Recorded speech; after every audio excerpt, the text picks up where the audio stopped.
Spencer, a frustrating opening day defeat 3-1, complete contrast in emotions to last weekend. Not the start you would have wanted, a big wake-up call? No, not really. I thought it was... We have to understand where we are. We're brought in a lot of players to supplement a huge amount of players we got from last year, but with the situation of even to the degree on Thursday night when we tried to train hard, but lads couldn't make it till I think it was 8:45. So we had to take chances with players today, and I thought the first half was a total non-event. I thought there was nothing between the sides, but we made one mistake and we're coming in 1-0 down.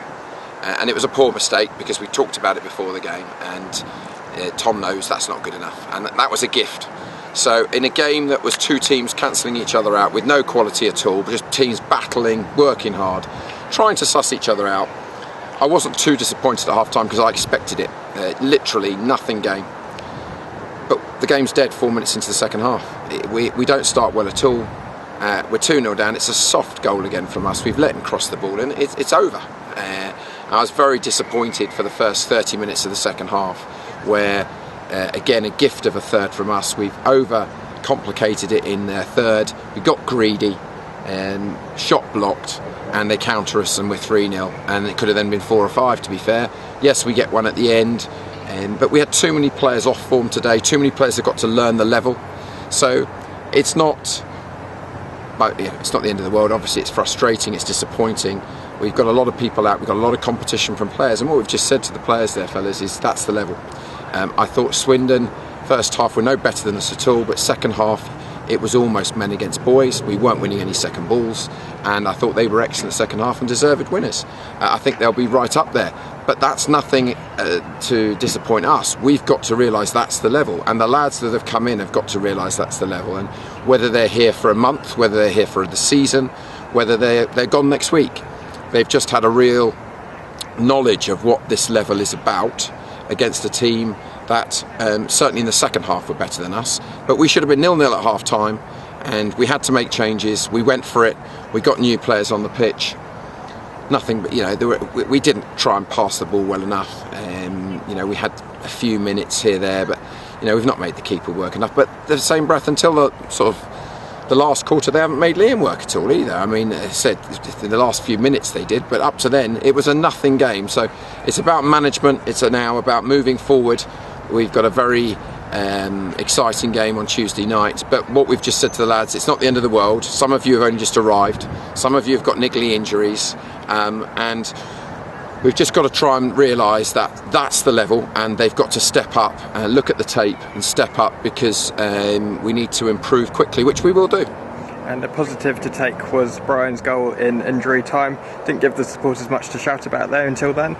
No, we didn't, but nor did Swindon until, certainly in the first half, it was just a nothing game. And goals change games. And a soft goal from our perspective 10 minutes before half time, and then game's dead 5 minutes into the second half before you get to 5 minutes. So the change we'd made, the changes we'd planned, we couldn't do. We're having to manage players at the moment. Obviously Seth, making sure that players that aren't fit to do 90 minutes. But that's no excuse. It's a lesson. We should have been in at 0-0, and we should have got right into that second half, battled and scrapped and waited for a few minutes quality. But it didn't come, and we were not impressed, and I'm disappointed more than anything else, rather than even frustrated, because I don't think we've shown what we can do yet. But that's going to come with time, because as I said, a lot of these lads have only just arrived. I thought John Onunga, except for one mistake, was outstanding. At the end of the day, I'm disappointed with little snippets, little silly yellow cards, arguing. We've got to cut that nonsense out. I know we're disappointed. We wanted desperately to start well, but hopefully it's a long season. Obviously I've made my comments known about that, but if it's not, we know that we've got to improve quickly, and we will. I'm confident we've got some very good, very young players, but you did see the fact they won too many first and second balls. It did get a little bit men against boys, and the lads have got to learn very quickly. And a very quick turnaround with Chalfont in the FA Cup on Tuesday. What do you know about them? We don't know a huge amount. I'm doing as much homework as I can. All I know is when we went there, when we got promoted, they're a fantastic club, looked after us very, very well, lovely people. So, at the end of the day, it's the FA Cup. We'll rightly so be favourites, maybe not after today's performance, but we are favourites, and we know if we go there and play well, we've got an excellent chance of getting through.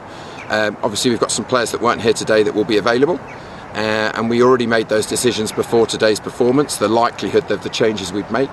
We know the pitch is a real leveller, and that's something we've said to the players. They've just got to be very conscious of the pitch, with all due respect to Chalfont.